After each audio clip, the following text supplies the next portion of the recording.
শ্রী চৈতন্য শ্রী চৈতন্য গৌড়ীয় মঠ। এটা হচ্ছে শ্রী চৈতন্য মঠ, মায়াপুরের আন্ডারে শ্রী গৌড়ীয় মঠ। এটা চেতলায় অবস্থিত।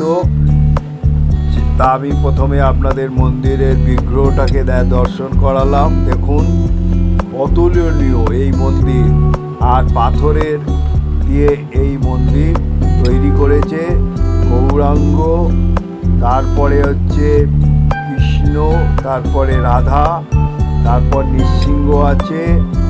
আর এত সুন্দর বিগ্রহ আপনি কোনো মঠে এত সুন্দর বিগ্রহ পাবেন না। কি সুন্দরভাবে তুলে ধরেছে, এত সুন্দরভাবে তুলে ধরেছে যে এই বিগ্রহে না এলে, সেই জন্যই সব বিগ্রহে ঘোরা দরকার। এরপর আমি আপনাদের দেখাচ্ছি এই গৌড়ীয় মঠে কিভাবে আসতে হবে। এই গৌড়ীয় মঠে চেতলার যে পেট্রোল পাম্প আছে তার অপোজিটে আপনারা ধর্মতলা থেকে যদি আসেন 3B বাস স্ট্যান্ডে করে, গড়িয়াহাট থেকেও বাস আছে, তারপরে আলিপুর দিয়েও বাস আছে, নিউ আলিপুর দিয়েও আসে। ঠিক গৌড়ীয় মঠের সামনে আগে চেতলা ওই দিক দিয়ে এলে আপনি ওদিক দিয়ে আসছেন, যে পোল আছে কেওড়াতলা পোল, সেই পোল থেকে এখানে এসে চলে আসবে। ওদিক দিয়ে এলে আপনি নিউ আলিপুর দিয়ে আসতে পারছেন। আসার কোনো নেই, একদম একটু ঢুকতে হবে। একটু ঢুকে আপনি একটা মন্দির পাবেন। চলুন, দুদিক দিয়ে আসতে পারছেন। ওই কেওড়াতলা পোলটা পেরিয়ে যে চেতলা বয়েজ স্কুল আছে, তারপরে ওই স্কুল থেকে বেরিয়ে এই একটা বোর্ড দেখতে পাবে। তারপর বোর্ড দেখার পর আপনারা এবারে চলুন, আপনাদের মন্দিরে নিয়ে যাচ্ছি। এই গৌড়ীয় মঠ বলে অ্যারো একটা চিহ্ন আছে, তারপর একটা ছোট্ট মন্দির আছে। এইভাবে আপনারা এই মন্দিরে আসবেন। চলুন এবারে মন্দিরটায় আমি নিয়ে যাই আপনাদের। এই মন্দিরে অনেক অনুষ্ঠান হয়, এই মন্দিরের অনেক ইতিহাস আছে। আমি যতটুকু জানতে পেরেছি আমি আপনাদের কাছে এই মন্দির নিয়ে তুলে ধরছি। তা আপনাদের এইটা জুতো রাখার ব্যবস্থা আছে, দেখুন কত সুন্দর। তারপর গৌড়ীয় মঠের একটা বোর্ড আছে, খোলার সময় আছে 4টে থেকে 4:30 হইতে 12টা পর্যন্ত, বৈকাল 4টে হইতে 8টা পর্যন্ত কখন কি হয় এই গৌড়ীয় মঠে। তারপর এই গৌড়ীয় মঠের দুটোরা বাথরুম, জেন্টস তারপরে লেডিস বাথরুম আলাদা আছে, কত সুন্দর পরিষ্কার পরিচ্ছন্ন। তারপর এখানে অফিসের সামনে এসে আপনারা বসে অপেক্ষা করে তারপরে মহারাজের সঙ্গে দেখা করতে যাবে। তারপর বিগ্রহে ঢুকবে, প্রদক্ষিণ করা বিগ্রহটাকে।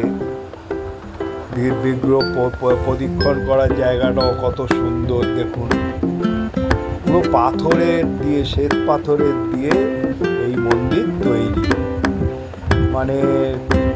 তারপরে বিগ্রহ দর্শন করুন, কত সুন্দর বিগ্রহ। আমি তো প্রথমেই আপনাদের বিগ্রহটা দেখিয়ে দিয়েছি।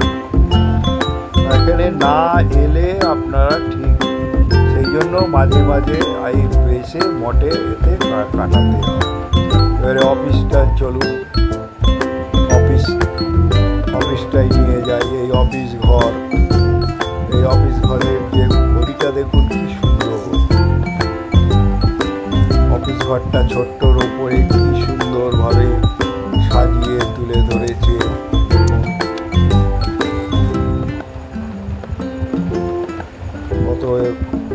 এখানে জগন্নাথ, বলরাম, সুভদ্রা, পুরীর যে একখানা ছবি তুলে ধরেছে কত সুন্দরভাবে। তারপর এখানে হচ্ছে বই পাওয়া যায়, সব পুস্তক। এই মঠের, গৌড়ীয় মঠের যেসব পুস্তকগুলো দেখুন আলমারির ভেতরে। আপনারা দরকার পড়লে এখানে, তারপরে আপনারা এখানকার যে কিচেন রুম, যে রান্নাঘর, সেটাও আপনাদের দেখাচ্ছি এখানে। তারপর আপনারা প্রদক্ষিণ করার জায়গাটা তো দেখিয়েছি। এরপর ওই দিক দিয়ে গিয়ে আপনাদের যেখানে প্রসাদ গ্রহণ করা হয়, এখানে বেশিরভাগ শ্রাদ্ধের কাজটা বেশি হয়। সামাজিক কাজ বলতে এই মঠে, কিন্তু আপনাদের গৌড়ীয় মঠের মতেই কাজ করতে হবে। আপনারা আপনাদের মতে যদি কাজ করতে চান, এনারা করবেন না। এখানে প্রসাদের জায়গা দেখুন কত পরিষ্কার পরিচ্ছন্ন, এবং এই যে জায়গাটা আছে, এই জায়গাটা শ্রাদ্ধের কাজ হয়। আর টেবিল চেয়ারগুলো দেখুন কত পরিষ্কার পরিচ্ছন্ন। এই মঠে, অনেক মঠে যাবেন এত পরিষ্কার পরিচ্ছন্ন পাবেন না, চেতলার গৌড়ীয় মঠে আপনারা পাবেন।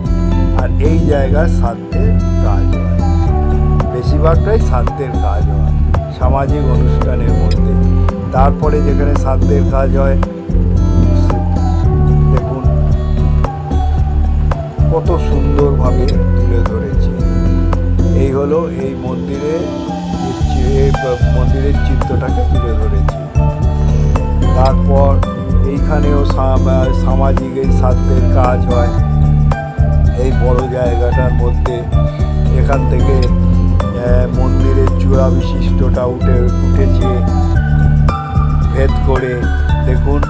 তারপর আপনাদের ছাদে আনলাম, দেখুন ছাদে কিন্তু আপনারা এসে এখানে ফুল গাছ, তারপরে হচ্ছে অনেক রকমের গাছগাছালি দেখতে পাবেন। এরা এখানে নার্সারির মতন টবের মধ্যে করে রেখেছে। কি সুন্দর লাগছে চূড়া বিশিষ্ট, দেখুন চূড়াখানা অতুলনীয়। এই মন্দিরটা আপনারা আসবেন যারা কাছাকাছি থাকেন, আর যারা মনে করুন করতে পারেন না, এই ব্লগগুলো দেখে খুব ভালো লাগবে। এই মন্দিরে আপনারা আসবেন। আমি কামনা করব আপনাদের কাছে এই মন্দির দর্শন করবে, এবং যদি কোনো ছোটোখাটো কারো কাজ হয় এখানে করতে পারেন, এখানে এসে যোগাযোগ করতে পারেন। মন্দিরের মহারাজের সঙ্গে কথা বলেছি, খুবই ব্যবহার ভালো করলো। আমি আপনাকে সময় দিতে পারছি না, আমি যাচ্ছি, এই এনারাই আপনাকে সব দেখিয়ে দেবে। ছাদের জায়গাগুলো আপনাদের ঘুরে ঘুরে দেখাচ্ছি। দেখুন এখানে সিমেন্টের, এদের হচ্ছে জলের ট্যাঙ্ক, এই জলের ট্যাঙ্ক সিমেন্টের। তারপরে ওপর থেকে চেতলার পুরো এটা দেখা যাচ্ছে, দেখুন এই চেতলা।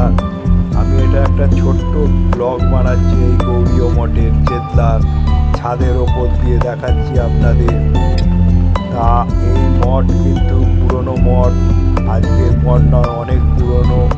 এখানে সামাজিক অনুষ্ঠান বেশিরভাগ শ্রাদ্ধেরটাই হয়, তারপরে হয়তো অন্নপ্রাশন হয়, কিন্তু আপনাদের গৌড়ীয় মঠে কাজ করতে হবে। আর এই মঠ হচ্ছে ব্রাঞ্চ হচ্ছে চৈতন্য মঠ, হচ্ছে মায়াপুরের যে চৈতন্য মঠ আছে তারই আন্ডারে এই মঠ। তা আপনারা এই ছাদের ওপরটা দেখুন, এরা তুলসী গাছ, তারপরে কত রকমের ফুলের গাছ সব তুলে ধরেছে। এই মঠের আমি তারপরে চূড়াটা দেখুন, এই মঠের চূড়াখানা দেখার মতো, সত্যি চূড়া বিশিষ্ট। এই মন্দিরে আসবেন, দেখবেন, এবং ভালো লাগলে আরও বিগ্রহ দেখুন, এখানকার বিগ্রহ অতুলনীয়। গৌরাঙ্গকে কীভাবে ফুটিয়ে তুলেছে,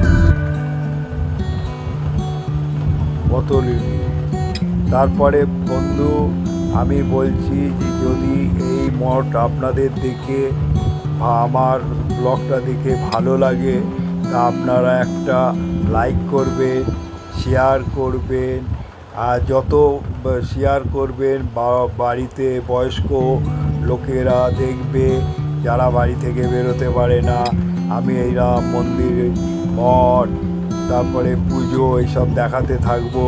আর একটা কথা বলছি, আপনারা যারা এখনও সাবস্ক্রাইব করেননি তারা এখনও সাবস্ক্রাইব করে দেবেন। তাহলে আমি যখনই কোনো ইউটিউবে ব্লগ বানাবো, আপনারা পেয়ে যাবেন। তাই আপনারা সুস্থ থাকুন, ভালো থাকুন, এইটাই আমি কামনা করি। এবং আমি যখনই কোনো ব্লগ বানাবো পেয়ে থাকলে আপনারা নোটিফিকেশানে লিখবেন যে আমার ব্লগটা কীরকম হলো। খারাপ হলে খারাপ লিখবেন, ভালো হলে ভালো লিখবেন, তাতে কোনো নেই, কেন আমি ব্লগ বানাতেই থাকবো এইভাবে। তারপরে আপনাদের কাছে অনুরোধ থাকবে, আপনারা যদি এই চেতলার মঠ সম্বন্ধে কিছু জানতে চান, আপনারা আমার যে মেল আইডি আছে সেই মেল আইডিতে আপনারা কমেন্ট বক্সে লিখবেন, আমি তার জবাব দেবো। তাই আমি বন্ধু বলতে চাই যে এই গৌড়ীয় মঠ খুবই ভালো, খুবই সুন্দর। আপনারা আসবেন এই চেতলায়, গৌড়ীয় মঠে চেতলায় হচ্ছে অবস্থিত এই গৌড়ীয় মঠ দেখার মতো। আর এখানে দেখুন কত সুন্দরভাবে ফুটিয়ে তুলেছে এই আপনার মন্দিরের যে রাধাকৃষ্ণের। তারপর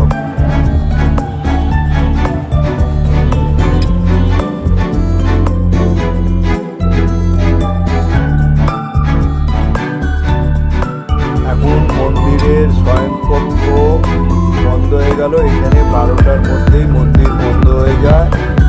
আর এখানে হচ্ছে আপনাদের 11:30টার মধ্যেই প্রসাদ, তারপরে ভোগ এখানে 12টার মধ্যেই শুরু হয়ে যায়।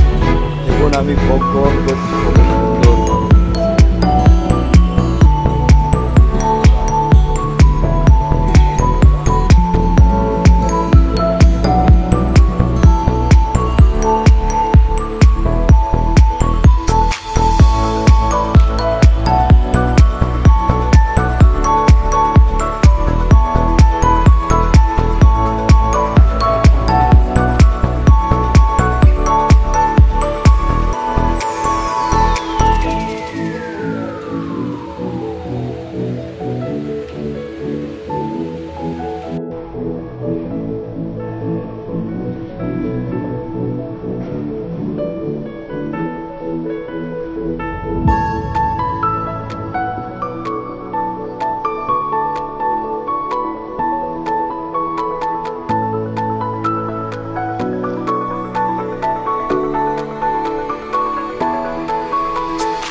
করে ভোগ আমি খাচ্ছি, অন্ন, তারপরে ডাল, আলু ভাজা, সবজি, পায়েস।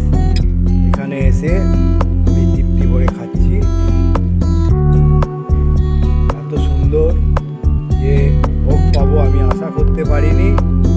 তাও মহারাজ বলল যে এখানে আপনি যখন এসছেন ভোগ খেয়েই যাবেন।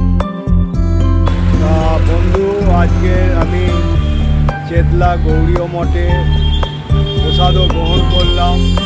আমি খুব তৃপ্তি করে প্রসাদটাকে গ্রহণ করলাম। তার ব্লগটা আর বাড়ালাম না।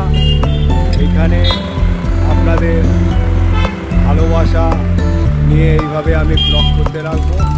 আপনারা সুস্থ থাকুন, ভালো থাকুন। আর এই বলে আমি গৌড়ীয় মঠ থেকে এখন বেরিয়ে বাড়ির উদ্দেশ্যে চললাম। প্রসাদ খেয়ে খুব তৃপ্তি পেলাম। জয় হচ্ছে গৌরাঙ্গ বলে এখানে শেষ করলাম। মন্দির দর্শন করাবার পর মন্দিরের সঙ্গে যে নাট মন্দির আছে, নাট মন্দিরটা আপনাদের দর্শন করাচ্ছি।